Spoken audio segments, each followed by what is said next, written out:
tell us what's going on. I mean, you got a lot of different stories planned, right? You had something on this morning. Oh yeah, so we're doing a lot on, we did a lot of preview stories, we did stuff about the debate. Tonight we're gonna be doing live coverage, and we're gonna have reporters out in the field.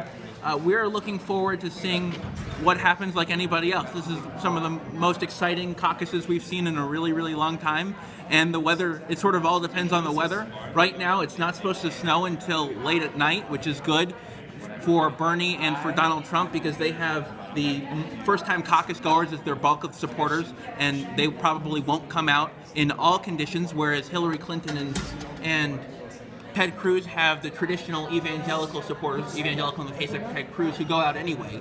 And so turnout depends on weather, and that will determine the outcome. That's interesting, but you said everything's holding up right now, that it's a balmy 40 odd degrees in Iowa so right far, now. Yeah. So that's not too bad. All right. Now, what have you been seeing on social media? So on social media, we've been seeing that in terms of candidates, and while I pull up this photo here from what we took just a few minutes ago from Crimson Hexagon, the top mentions regarding Iowa Caucus are real Donald Trump with more than 14,000, then Ted Cruz, then Bernie Sanders, Hillary Clinton, Marco Rubio.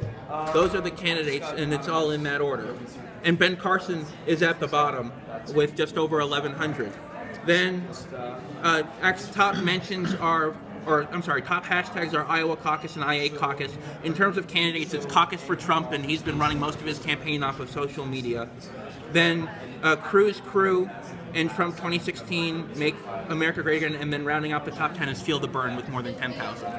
Okay, so we talk about, you mentioned Martin O'Malley in your piece, that his thing, if he doesn't get enough supporters, that end up deciding who ends up getting the Democratic nomination because. Oh, absolutely. So talk about that. Yeah. He's one of the most significant people in the state of Iowa at this point, and that's because in the Democratic caucus, there's a 15% viability threshold at each precinct location. So if his supporters don't get 15% of the people at that respective venue, then they either have to not participate or go to one of the viable corners.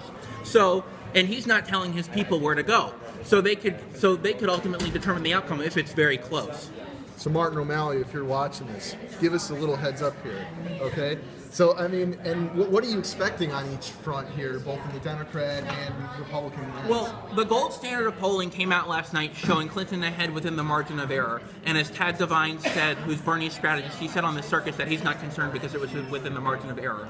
Then you had Donald Trump still ahead. This morning's Quinnipiac poll that came out showed Sanders ahead and showed Cruz's lead shrinking to Marco Rubio. So if the weather holds, I'm expecting Bernie Sanders to win off the Democratic side. However, anything can happen.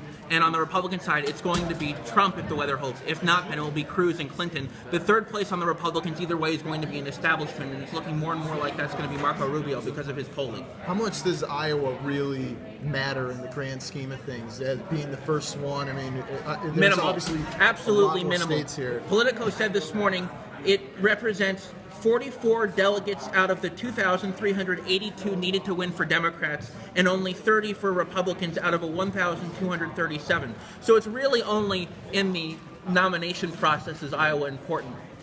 Okay. And what would be the biggest surprise that you would think is maybe plausible but would still be a surprise, a shock to you? Yeah.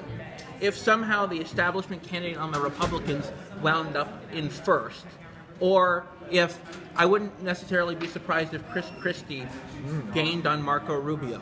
On the Democratic side, I think if it's not too close to call, or if there's a huge margin of victory, to me, I think that would be a big surprise. I don't think Martin O'Malley, I don't think there's any way he can come out in second, let alone first. All right, so we got caucusing starting up around 7 p.m. Central Time. That's 5 p.m. here in Los Angeles. Tell us some of what you're doing later today with what you got a show planned. Well, we're going to be doing live coverage, and we do have a special guest. I'll let Caroline explain the rest because I know that's her responsibility.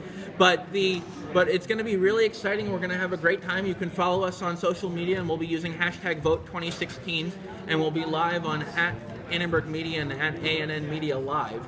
So and you can tune in at 7 o'clock our time to see who our special guest is going to be. All right.